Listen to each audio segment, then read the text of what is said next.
नमस्कार, मैं हूं संजय शर्मा। आप देख रहे हैं 4 PM news network. Senior journalist हैं अभय दुबे जी। मैं उनके संग रोज शो करता हूं। कश्मीर के दर्दनाक पहलू पे मैंने उनसे बात करी।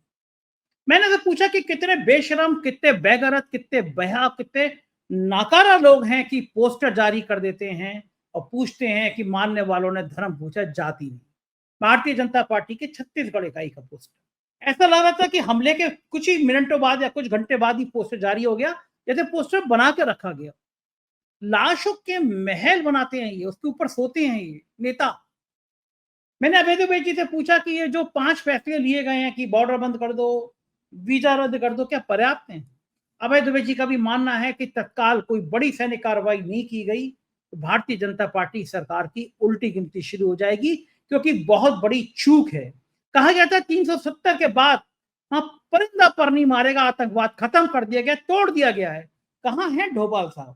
उरी में हमला हो जाता है, उनको पता नहीं होता है।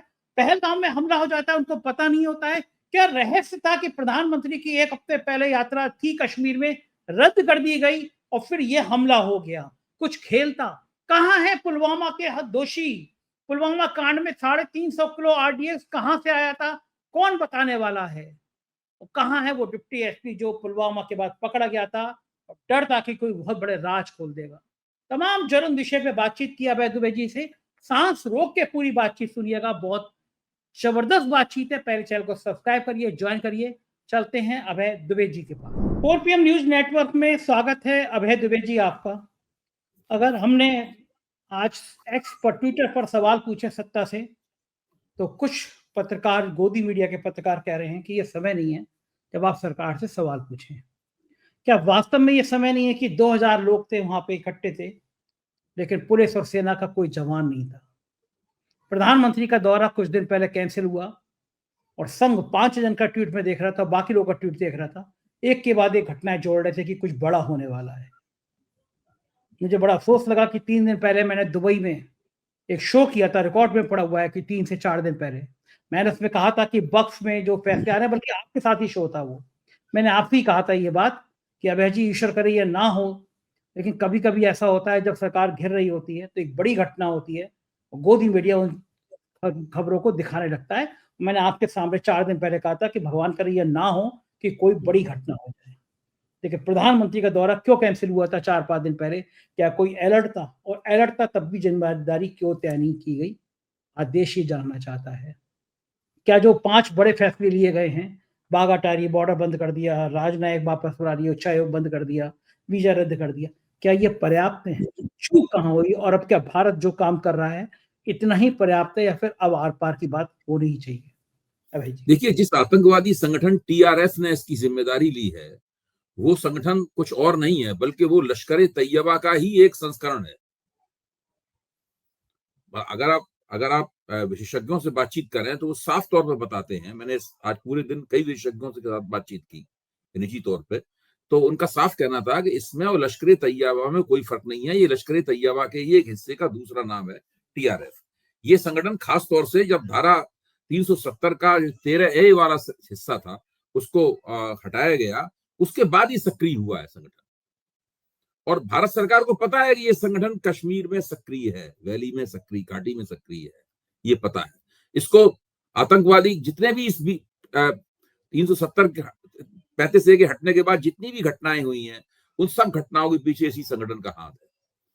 यानी भारत का जो खुफिया तंत्र है और हमारे सुरक्षा बल हैं और पूरा जो मिलिट्री का बंदोबस्त है, वो 2020 से लेके अब तक, यानी 2019 से लेके अब तक 370 का 35 से हटना है, इसके बाद से अब तक टीआरएफ का उन्मूलन नहीं कर पाया है। ये तो एक पहला तथ्य है। पहलगाम की घटना से स्पष्ट होता है कि टीआरएफ तब भी था, टीआरएफ 2020 में भी था, 21 में भी था, 22 में भी था, 23 में भी था, 24 में भी था और अब 25 में है। और उसने इस वक्त कश्मीर में आतंकवादी सबसे बड़े 3-4 जो हमले हुए हैं, उतना बड़ा एक हमला कर दिया है।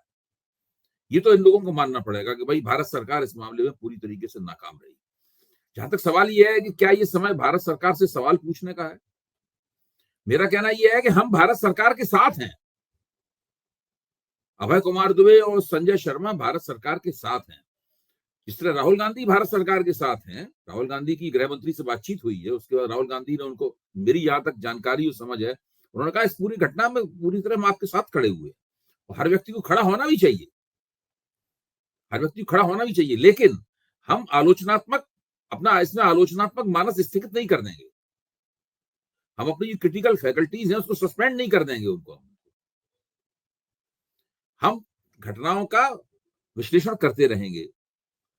और आलोचना करना, निंदा करना नहीं होता है, आलोचना का मकसद, आलोचना का से फायदा ये होता है कि आगे और गलतियां नहीं होती हैं। तो ये तो बिल्कुल तय बात है कि टीआरएफ भारत सरकार खत्म नहीं कर पाई, टीआरएफ लगातार सक्रिय है, और आखिरकार टीआरएफ ने इतना बड़ा खून खराबा कर दिया जिससे आज पूरा देश दुखी है, सख्ते में है, लोगों में गम की लहर है, साथ में गुस्से की भी लहर है।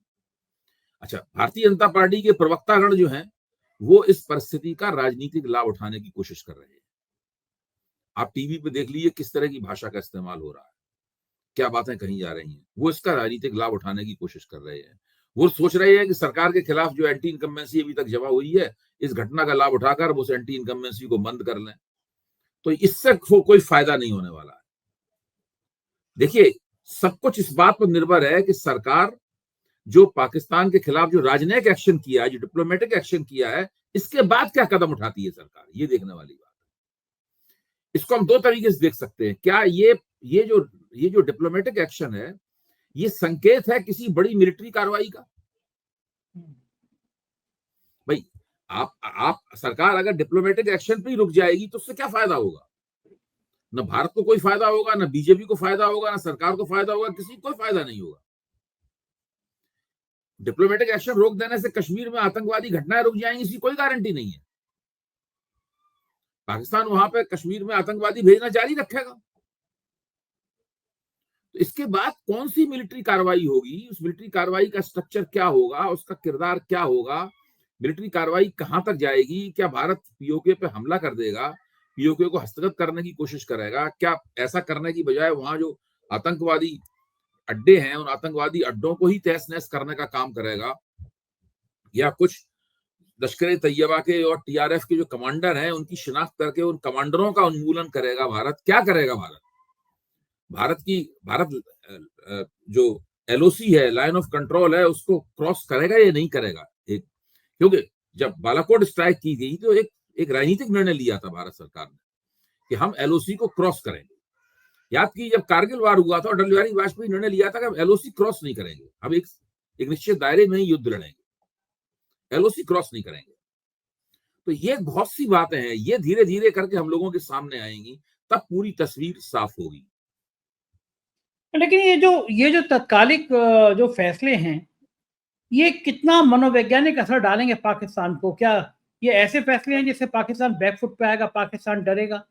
क्या लगता है? देखिए, अगर भारत ने पाकिस्तान को डराया नहीं, अगर भारत ने पाकिस्तान को दबाव में नहीं लिया, अगर पाकिस्तान की सांस नहीं फूली, अगर पाकिस्तान ने बगलें नहीं झांकी, तो फिर क्या फायदा है इन फैसलों को लेने का कि हम भारत में पाकिस्तान का उच्चायोग बंद करते हैं, पाकिस्तानी लोग जो भारत में आए हैं उनका वीजा हम कैंसिल करते हैं? फिर इन बातों का फायदा क्या है? हमने सिंधु जो वाटर ट्रीटी है, उस वाटर ट्रीटी को हम खारिज करते हैं, इन सब बातों करने का फायदा क्या होगा? अगर भारत ने ये 5 निर्णय लिए हैं, इन 5 निर्णयों की परिणति, यानी इसकी जो नेचुरल कोरोलरी पाकिस्तान के खिलाफ किसी प्रभावी फौजी कार्रवाई के रूप में निकलनी चाहिए, तभी इन कदमों के उठाने का कोई लाभ है। अबे जी, अगर एक कोई फौजी कार्रवाई होती है, उसका सीधा सीधा सबसे बड़ा असर आर्थिक व्यापार पे पड़ता है, आर्थिक ढांचा गड़बड़ाता है, क्योंकि अब वो फौजी कार्रवाई छोटी मोटी कार्रवाई तो होती नहीं है। अगर मान लीजिए कोई छोटा युद्ध भी हो गया तो देश आर्थिक रूप से 3 साल 4 साल 5 साल पीछे चला जाता है।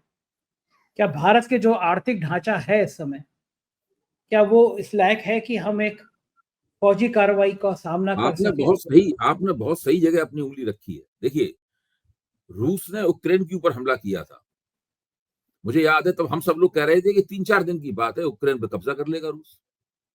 आज तक पूरी तरीके से कब्जा नहीं कर पाया। रूस का दावा है कि उसने अपने कुछ लक्ष्यों की पूर्ति कर ली है, लेकिन मुख्य तौर पर युद्ध अभी भी जारी है। दुनिया का एक बहुत बड़ा हिस्सा जो है यूक्रेन के पक्ष में खड़ा हो गया, उसकी मदद करने लगा, और रूस अभी तक यूक्रेन में लड़ रहा है। बहुत सारे युद्ध जो आप सोच के चलते हैं कि आप एक हफ्ते के अंदर, 3 दिन के अंदर जीत लेंगे, एक हफ्ते के अंदर जीत लेंगे, पता लगा उनको जीतने में आप फंस जाते हैं, वहां जाकर बुरी तरीके से फंस जाते हैं। जिस तरह एक जमाने में सोवियत संघ अफगानिस्तान में फंस गया था, जिस तरह एक जमाने में अमेरिका वियतनाम में फंस गया था, जिस तरह आज रूस यूक्रेन में फंसा हुआ है, मतलब ये खतरा इन लोगों के सामने है। दूसरा, भारतीय अर्थव्यवस्था इस हालत में नहीं है कि एक पूरे युद्ध का बोझ उठा पाए। ये बात आपकी 100% सही है, 100 नहीं 200% सही है। ये बात सही है कि पाकिस्तान की सेना हमसे कमजोर है। हम झगड़ा हुआ तो हमारा हाथ भारी रहेगा, हम पाकिस्तान को अच्छा सबक सिखाएंगे, नाक तोड़ देंगे पाकिस्तान की, ये बिल्कुल तय बात है। मुझे इसमें पक्का यकीन है, पाकिस्तान की नाक तोड़ दी जाएगी। लेकिन पाकिस्तान की नाक तोड़ने के चक्कर में भारत अपना आर्थिक आधार तोड़ देगा। पाकिस्तान के साथ हमारा कोई व्यापार वगैरह नहीं, उसमें कोई दिक्कत नहीं आएगी, लेकिन कुल मिलाकर भारत की अर्थव्यवस्था की प्राथमिकताएं युद्ध के सपोर्ट की तरफ मुड़ जाएंगी। युद्ध एक ऐसा दानव है जो बहुत बड़ा मुंह खोलता है, उसमें बहुत ज्यादा खाना डालना पड़ता है और दूसरों को भूखा रहना पड़ता है और युद्ध का पेट भरने के लिए। देखिए, चीन एकमात्र ऐसी अर्थव्यवस्था है इस वक्त दुनिया की जो किसी युद्ध का बोझ उठा सकती है। दूसरी अर्थव्यवस्था अमेरिका है। अमेरिका और चीन को छोड़कर दुनिया की अर्थव्यवस्थाएं आज इस हालत में नहीं है कि युद्धों का बोझ उठा सकें। भारत में भी दिक्कत है, पाकिस्तान तो बिल्कुल इस हालत में। तो ये सब बहुत बड़ी, इसीलिए मैं कह रहा हूं कि एक पूरा युद्ध पाकिस्तान के खिलाफ करने की बजाय भारतीय सेनाएं जाएं और पीओके पे कब्जा कर लें, ये करने की बजाय इनको अपने दूसरे विकल्पों पर गौर करना पड़ेगा कि पाकिस्तान को सबक भी सिखाया जाए और भारत पूरी तरीके से बड़े युद्ध में भी न फंसे। अच्छा, वो सबक सिखाने के तरीके बहुत अच्छे हैं अभय जी। कैसे सबक सिखाया गया कि भारत पाकिस्तान के संग मैच नहीं खेलेगा, भारत की टीम पाकिस्तान में मैच नहीं खेलेगी, पाकिस्तान की टीम भारत में मैच नहीं खेलेगी। लेकिन मामला अमित शाह के बेटे से जुड़ा हुआ है। क्रिकेट में तो अरबों रुपए आते हैं और भारत दुबई में मैच होगा, दुबई में दोनों खेल लेंगे जाके। तो ये सांप भी मर गया और रस्सी भी नहीं टूटे, मतलब एक दूसरे के देश में नहीं जाएंगे, दुबई में जाके दोनों खेल लेंगे। प्रधानमंत्री जी विदेश से आएंगे, जहाज उतार लेंगे, हैप्पी बर्थडे नवाज शरीफ कर लेंगे, बदले में उरी दे देंगे, वो लोग हम पे आतंकवादी हमला कर देंगे। तो ये मिली जुली जो सॉफ्ट प्रतिक्रिया है कि लोग अभी गुस्से में हैं, गुस्से के लिए 5 बड़े फैसले दिखा दो, फिर भूल जाएंगे लोग, बिहार में चुनाव भी निकल जाएंगे। ये अब स्थिति इस प्रकार की है, अगर आप यही 5 फैसले करके रह गए और आपने जल्दी ही एक राजनीतिक निर्णय लेकर सेना को कोई आदेश नहीं दिया कुछ करने का, तो इस सरकार की साख रसातल में चली जाएगी। ये मत समझिए कि 5 फैसलों से लोग संतुष्ट हो जाएंगे। स्थिति बहुत खराब हो गई है। अब तो हालत ये है कि ये तक भी कहा जा रहा है कि जो टीवी गोदी मीडिया में किस तरह की लफाजी की जा रही है हमें पता है। गोदी मीडिया में लफाजी, पहली लफाजी नंबर 1, पीओके पे कब्जा कर लो। लफाजी नंबर 2, पाकिस्तान के साथ वो सलूक करो जो इजराइल ने हमास के साथ किया। अब आप सोचिए, क्या भारत पीओके पे कब्जा करने की स्थिति में है? हम सब लोग जानते हैं कि भारत ने कश्मीर के विकास में बहुत जम के रुपए का निवेश किया है। अभी से नहीं, जब धारा 370 थी तब भी भारत ने बहुत बड़े पैमाने रुपए का निवेश किया है। पाकिस्तान ने तो पाक ऑक्युपाइड कश्मीर में कोई निवेश नहीं किया। पाक ऑक्युपाइड कश्मीर तो बहुत बुरी हालत में है। क्या भारत के पास ये स्थिति है कि पाक ऑक्युपाइड कश्मीर को कब्जा करके उसको भारत में मिलाकर फिर उसके अंदर बड़े पैमाने पर निवेश करके उसका विकास करे? देखिए, ये बहुत बड़े बड़े निर्णय हैं। पाक ऑक्युपाइड कश्मीर को कब्जा करना एक निर्णय है, कब्जा करने के बाद उसका आप क्या करेंगे ये दूसरा सवाल है। ये बहुत बड़े, दूसरी समझने वाली बात ये है कि ये कहना कि जो हमास के साथ इजराइल ने किया वो कीजिए। भाई, हमास कितनी जगह में सक्रिय है? 20 किलोमीटर इंटू, यानी 20 किलोमीटर गुणा 40 किलोमीटर, ये क्षेत्रफल है केवल। इस क्षेत्रफल में हमास नाम का एक संगठन सक्रिय है। वो भी नियमित सेना नहीं है, मुख्य तौर पे छापामार सेना, आतंकवादी सेना, ऐसा फॉर्मेशन उसका है। रेगुलर आर्मी नहीं है हमास। तो इजराइल उसके खिलाफ एक्शन ले सकता है एक खास तरह का। आप पाकिस्तानी सेना के खिलाफ ऐसा एक्शन नहीं ले सकते। पाकिस्तानी सेना से आपको फुल फ्लैश्ड वार करना पड़ेगा, पूरा युद्ध करना पड़ेगा। वो भी चीन पाकिस्तान की तरफ झुकाव वो दिखाई भी देता ही चीन ने इस घटना की निंदा नहीं की है। हम्म, सारी दुनिया ने इस घटना की निंदा की है, चीन ने इस घटना की निंदा नहीं की है। हाँ, तो ये अभी तो पाकिस्तान की तरफ से डिप्लोमेटिक ऑफेंसिव शुरू होगा। पाकिस्तान अंतर्राष्ट्रीय मंचों पे ये कहेगा कि हमसे इस घटना का क्या मतलब है, हमसे क्या वास्ता है इसका, जबकि निश्चित रूप से पाकिस्तान से इसका वास्ता है। फिर भारत को उसके खिलाफ डिप्लोमेटिक ऑफेंसिव का जवाब देना पड़ेगा। और उस बातचीत में उस जो छल करेगा पाकिस्तान, उस छल में चीन उसका समर्थन करेगा, उसका अंतर्राष्ट्रीय मंचों पे। तो अभी तो लड़ाई बहुत जटिल है, लंबी लड़ाई है। और अच्छा, भारत सरकार को राजनीतिक इच्छा शक्ति का परिचय देते हुए ये फैसला लेना पड़ेगा कि वो पाकिस्तान के खिलाफ किस प्रकार के मिलिट्री ऑप्शन, किस प्रकार के फौजी विकल्प को अपनाने जा रहा है। वो फौजी विकल्प की प्रकृति क्या होगी। बिल्कुल। अच्छा भाई जी, एक चीज और है कि एक सवाल तो ये बंद होना भी चाहिए कि भाई वहां पे जो लोग मरे हैं उसमें नेवी का अफसर है, उसमें आईबी के अफसर हैं, उसमें आर्मी के लोग हैं। इसका मतलब कि कोई ऐसा था जो सूचना दे रहा था कि इतने अफसर भी शामिल हैं वहां पे, इनको मारना है, यानी कहीं ना कहीं लीकेज थी। मेरा सवाल ये है कि मुसलमान भी है, उसमें एक मुसलमान भी है, मरने वालों में ईसाई भी है, और ये लगातार इस बात का प्रचार कर रहे हैं केवल हिंदुओं को मारा गया है। अभी मैं उस सवाल पे आऊंगा। पहले मैं ये जानना चाहता हूँ कि ये सवाल क्यों नहीं हो कि हमारी खुफिया एजेंसी, करोड़ों अरबों रुपए खर्च होता है, उसको इस ऑपरेशन की जानकारी क्यों नहीं थी? वो तो ट्रेंड लोग होते हैं, आईबी के होते हैं, बाकी लोगों के होते हैं। डोभाल साहब का काम क्या है? उरी में हमला हो जाता है, उन्हें पता नहीं होता है। यहाँ हमला हो जाता है, उन्हें पता नहीं होता है। क्या उन्हें सिर्फ इतना पता होता है कि उनके ऊपर एक पिक्चर बन जानी चाहिए? मोदी जी पे पिक्चर बने नहीं बने, डोभाल साहब पे एक पिक्चर बन जानी चाहिए। क्या अब ये केवल शूटिंग में व्यस्त है हमारे राष्ट्रीय सुरक्षा सलाहकार? देश के अंदर इतने बड़े बड़े ऑपरेशन कर दे रहा है अगर मान लो पाकिस्तान है, तो हमारी इंटेलिजेंस कहां चली गई? हमारे डोभाल साहब क्या कर रहे थे? इससे कोई सवाल करना क्या बेमानी है? करना नहीं चाहिए। देखिए, मेरी अपने समझ तो ये है, मेरे दिमाग पे छवि ये है कि भारत का जो इंटेलिजेंस ब्यूरो है, जिसको हिंदी में विचित्र किस्म के ट्रांसलेशन में आसूचना ब्यूरो बोला जाता है, आसूचना ब्यूरो, जो इंटेलिजेंस ब्यूरो है और रिसर्च एनालिसिस विंग है, ये कोई बहुत सक्षम किस्म की संस्थाएं नहीं। ये काम करती रहती हैं, ये बात सही है, लेकिन इनके हिस्से में, इनके इतिहास में बहुत बड़ी बड़ी कामयाबियां दर्ज नहीं है। ऐसा नहीं है कि उन्होंने कुछ बड़े बड़े तीर मारे हों।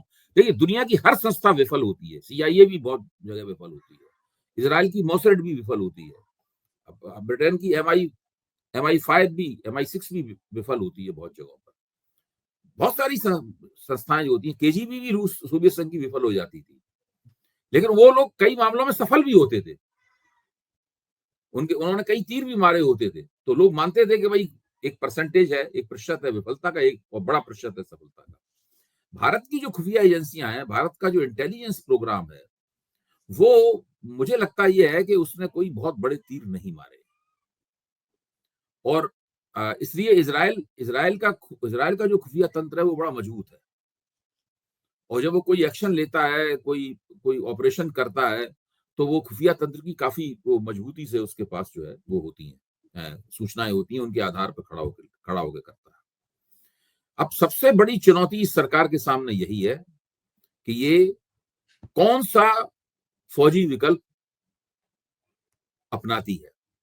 फौजी विकल्प से निश्चित रूप से अपनाना होगा। अगर भारत सरकार ने फौजी विकल्प नहीं अपनाया तो भारत सरकार की जनता के बीच में साख पूरी तरीके से गिर जाएगी। और फौजी विकल्प भी ऐसा अपनाना होगा जो लोगों को प्रभावी लगे, ऐसा लगे कि कोई निर्णायक किस्म का फौजी विकल्प इन्होंने अपनाया।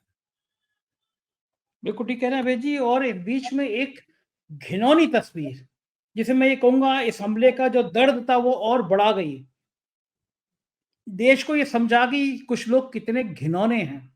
भारतीय जनता पार्टी छत्तीसगढ़ तुरंत घटना के कुछ ही घंटे बाद ऐसा लग रहा था मालूम ये पोस्टर पहले से डिजाइन करा कर रखा उन्होंने। तो पोस्टर पे कह रहे हैं मारने वालों ने धर्म पूछा, जाति नहीं।